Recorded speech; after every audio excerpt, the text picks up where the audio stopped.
Our first topic in today's lesson is about where sound recording started, the technology that brought us all the recordings we have today, and which of these technologies are still around. After we covered this, we'll move over to microphones, loudspeakers, and do a demonstration of working in a DAW. You'll be surprised to see that in some cases we are using technology that has its roots over 140 years ago.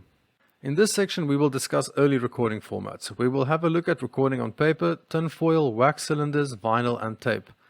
We will also have a look at the different microphones and loudspeakers and how the quality of our recordings have improved. Before moving pictures, there were paintings on canvas, and before sound recordings, there were sound paintings on paper.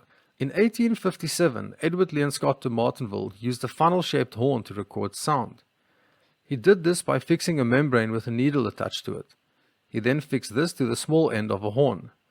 This way, when sound was going through the opening of the horn, the membrane on the smaller end would vibrate, the same way your body vibrates when you stand in front of big loud speakers. He then used this vibrating membrane and needle to draw the tiny vibrations on a turning cylinder wrapped on a piece of paper. This device was called the phonautograph, and the result was the first ever documented sound recording.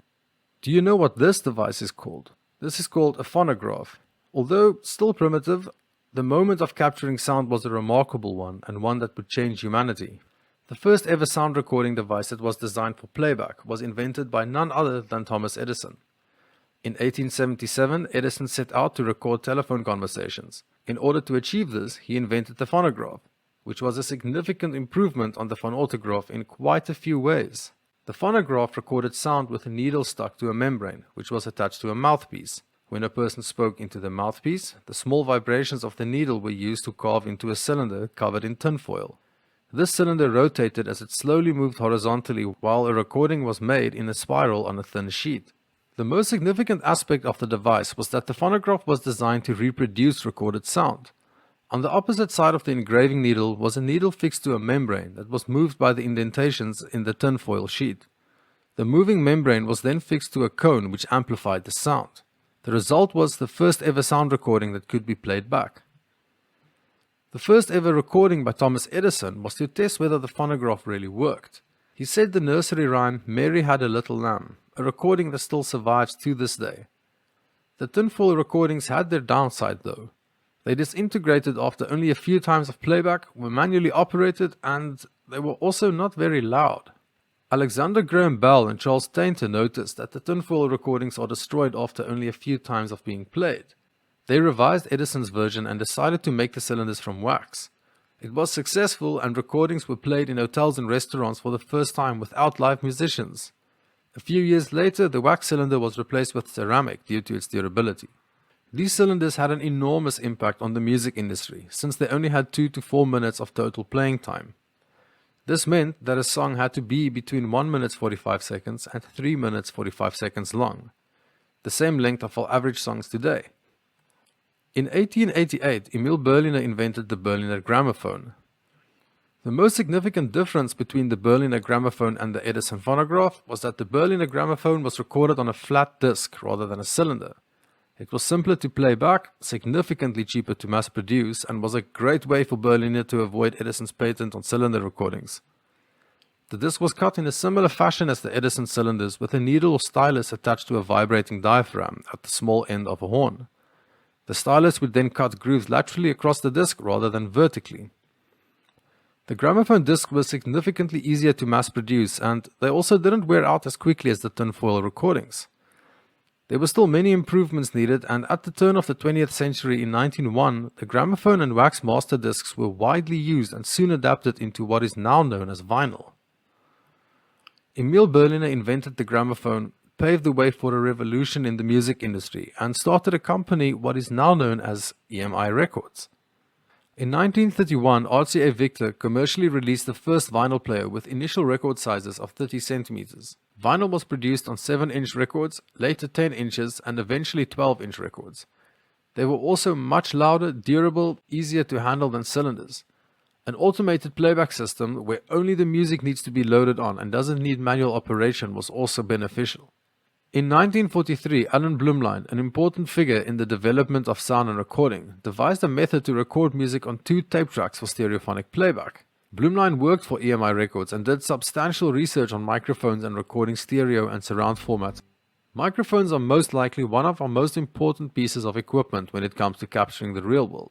Nowadays we have thousands of different models to choose from and a wide variety of types, all with their unique characteristics to capture the sound and reproduce it as accurately as possible. By taking a closer look at the history of microphones, how they were developed and what their applications were, we can see where our current and modern microphones and designs originate from. This will give us a much clearer understanding of the equipment that we're working with and how to use it to get the best possible sound. The horn was the first way for us to be able to capture sound from the real world and keep a record of it. It was also our first microphone for the first 40 years of sound recording. The first example of this would be when Leon Scott de Martinville recorded the voice of a woman singing Au clair de lune on a piece of paper. His application of the horn for capturing sound rather than producing sound was the only method for recording sound for the first 40 years until Western Electric introduced electronic recording equipment, using a microphone in the 1920s similar to the ones that we have today. The first moving coil microphone was invented in 1886, but it wasn't efficient enough to be commercially used. At that stage, electronic recording equipment didn't even exist yet. Did you know that Thomas Edison invented the light bulb 2 years after he invented the phonograph? And then only in 1925, when electrically powered recording equipment was invented by Western Electric, could we begin to practice and test the microphones that were at that stage mainly used for telecommunication. The dynamic, ribbon and condenser microphones are the most widely used microphones today. In this course we will show you how to use, record and mix microphones of all kinds to get you the highest quality recordings every time. Let's begin with the first and oldest design of the three main types that we get in our modern studios today. The dynamic microphone, or otherwise known as the moving coil microphone. In the same way that Thomas Edison fixed the needle to a vibrating membrane in order to record sound, the moving coil microphone works on the principle that when the diaphragm vibrates, the microphone puts out a signal. This is done in a surprisingly simple way. Simply connecting a coil tightly wrapped in a thin wire to the vibrating membrane and suspending it between the north and south of a magnet, the microphone produces electric current that we in our modern technology can record as an audio signal. In actual fact, all our electronic or digital recordings are purely electric current that we measure with computers in a certain way, which enables us to play our recordings back. A common trait between these dynamic microphones is that they do not pick up sound from far distances very well. You need the sound source to be fairly close to the diaphragm in order to produce a signal that we can use, process and manipulate. The most common applications of moving coil microphones are for live use on vocals because they don't pick up the other instruments that much. They are in general also significantly stronger than other types of microphones that exist. The second type of microphone that we will look at is called the condenser microphone, or otherwise known as the capacitor microphone. In 1916, Edward Christopher Wendt was working for Western Electric and invented the first ever condenser microphone. This microphone works on the principle of using two plates with an empty space between them. The one plate acted as a moving diaphragm or a membrane, and the other one rather had a strong fix to the backplate. When the diaphragm moves closer and further from the backplate due to the pressure from incoming sound waves, the change in pressure between the two plates will in turn create a change in voltage, which we are able to read as an audio signal. The characteristics of this type of microphone is that they always require 48 volts of phantom power. If sound is too loud, the microphone will distort the signal and it will sound very bad. But probably the most useful trait of these microphones, and the reason why they are so widely used, is because they are fairly durable and can record soft sounds very clearly with much lower noise levels than other dynamic counterparts. For now, the important part for you to remember is that dynamic microphones are used to record very loud sounds and condenser microphones are used to record softer sounds, something like vocals or soft instruments. Condenser microphones are also much brighter than dynamic microphones. The third type of microphone we will discuss today is the ribbon microphone. This microphone is the most fragile microphone, but is generally also the microphone that picks up sound the most similar to the way our ears hear. This microphone works on the principle of a diaphragm which is suspended between the north and south of a magnet.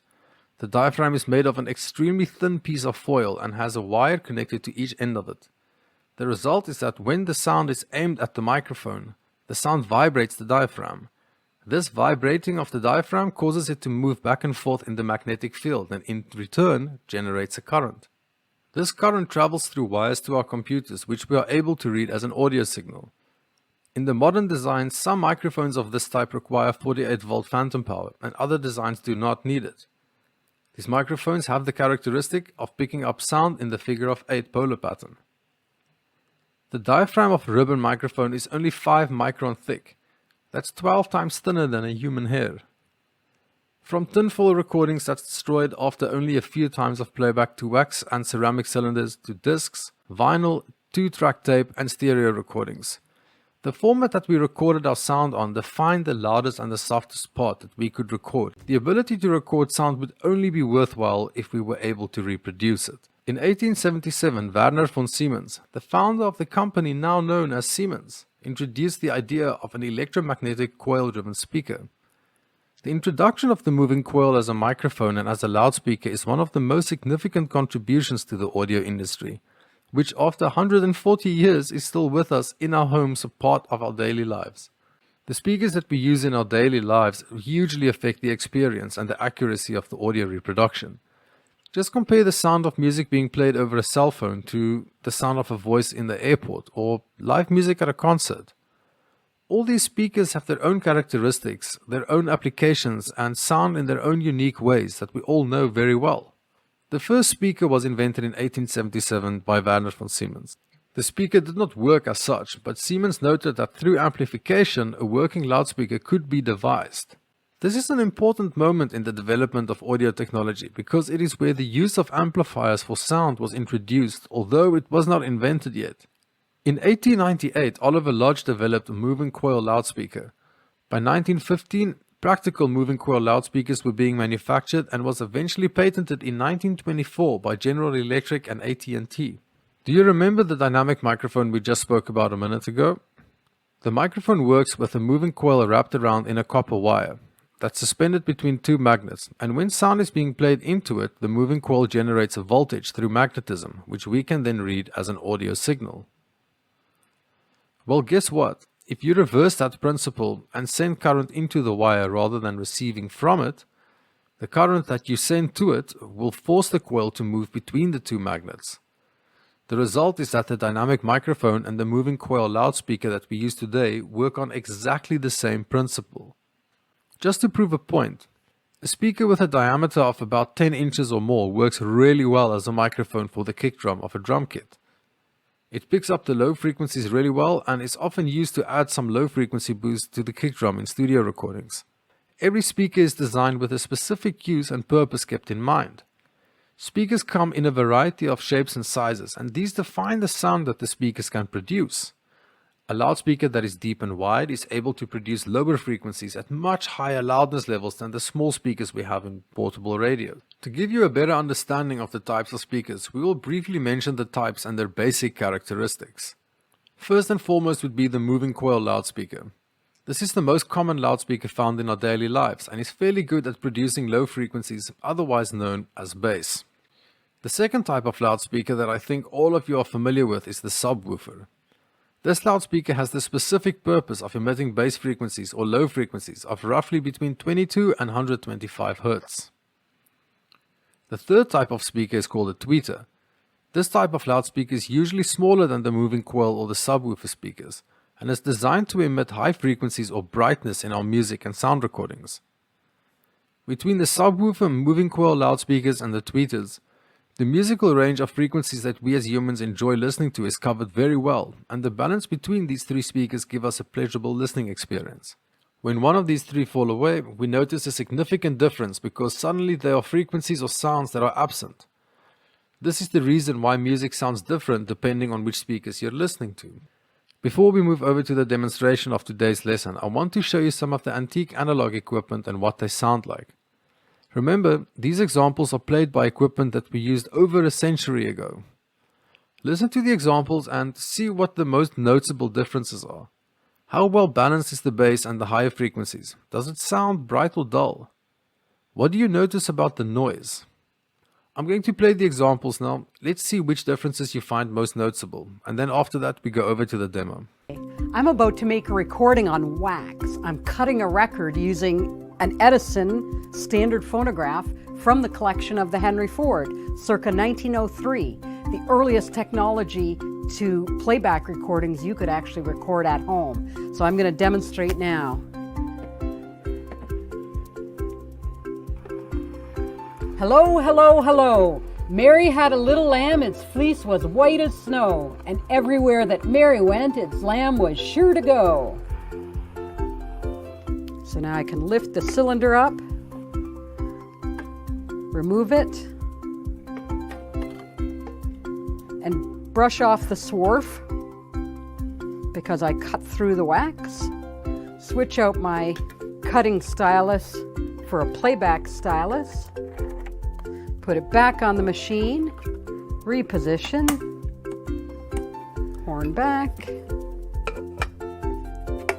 Let's see what we can hear. Hello, hello, hello. Mary had a little lamb, its fleece was white as snow, and everywhere that Mary went, its lamb was sure to go.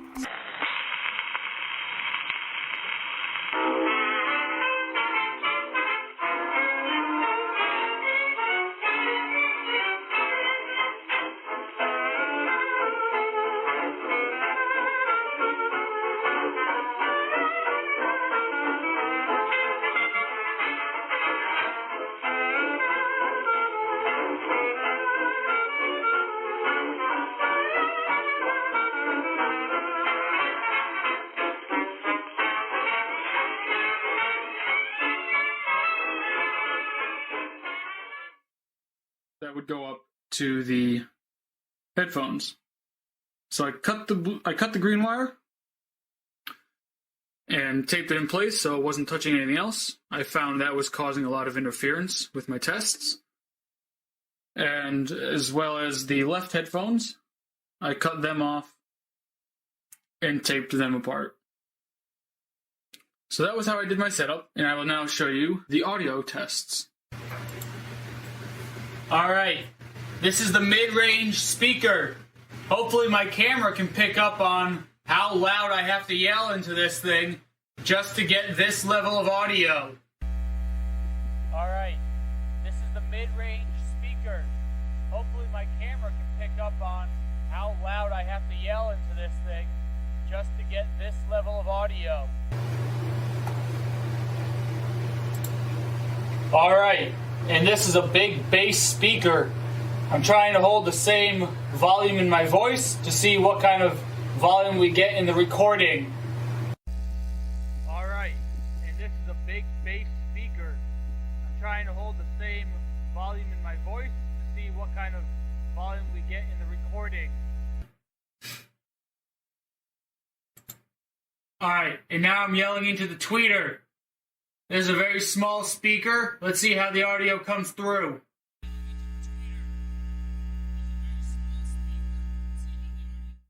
From wax cylinders, horns, and manually turning recording devices to the highly sophisticated recording gear that we have today, the format that we record our music and sound on had an enormous impact on the type of music that we can make. The introduction of subwoofers made electronic music become increasingly more popular. With our recording formats improved, we are now able to record in surround sound and go to the cinema and listen to music in sound that feels as loud and soft as if you were really there. It is amazing how the technology from 100 to 140 years ago are still in its basic shapes and forms with us today, still making recordings and producing music for the purpose of keeping a record of what's most important to us. In this last section of today's lesson, I'm going to take you on a tour through a DAW and familiarize you with the most common tools and principles. By the end of this course, you will have mastered all of these tools and be able to apply them in a variety of styles and genres. Whether your focus is a podcast, music production, or filmmaking, this course will give you all the tools and techniques you need. Let's go take a tour of a DAW with a complete production. The software that you see here is a DAW. It's short for Digital Audio Workstation. On face value, it can seem quite intimidating, but if you really go into it, then you see it's much simpler than it seems. So let's take it from the top. Over here you see you have your input, so this is where sound comes in, dynamics, equalization, inserts, sends, and your fader section with some panning parameters. We will discuss all of these elements in extreme depth throughout this course, so don't you worry if I'm going fast right now. Then in the rack, you can see that we have a lot of different instruments and different plugins. We have some delay channels here, some time effect modulators, some synthesizers, some distortion over here, some reverberation, compression. And then here we have the edit window, which is where we make our arrangements. Now, you can see here that here we have some audio. Here we have what is called MIDI. This is digital music, or I suppose electronic information that the computer translates into music. And then we have these lines. They can either look like these squiggly lines, sharp ones, or you can see it's just straight line and straight line.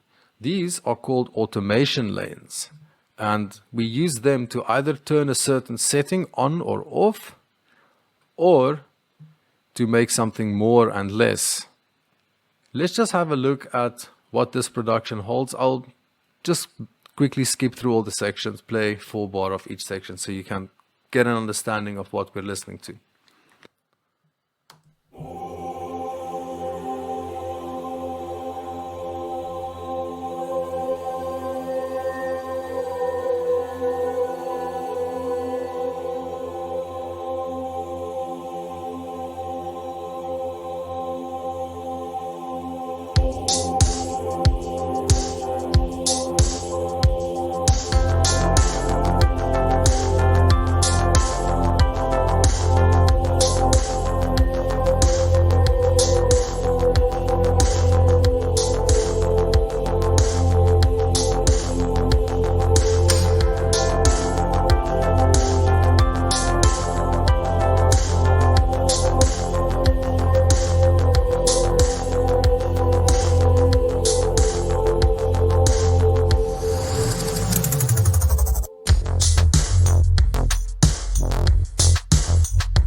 After listening to the song and seeing more or less how it's broken down, I know it can look like everything is quite all over the place. But if you go deeper and you can look at the color coding, then you understand the groups. So although there are 5 tracks in here, I regard them as, I suppose, as one element. And the same for this. Here, what I've actually done is, these are 2 tracks that we're using for the intro, and I'm just sending them to one, so I can control their volume with just this one over here. Once again, these ones are one group, they are friends, these are my bass, they are, once again, one instrument. It's 3 tracks, but it's one instrument again. Then the drums are quite extensive. I think we have 8 tracks, 3, 6, 9. So let me play what the drums sound like.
So throughout this course and throughout this module, you're going to learn in depth how all of these different elements, these small little aspects that at the moment you don't know what they are or they just seem intimidating. By the end of this course, you would have mastered all of them and everything will be really simple.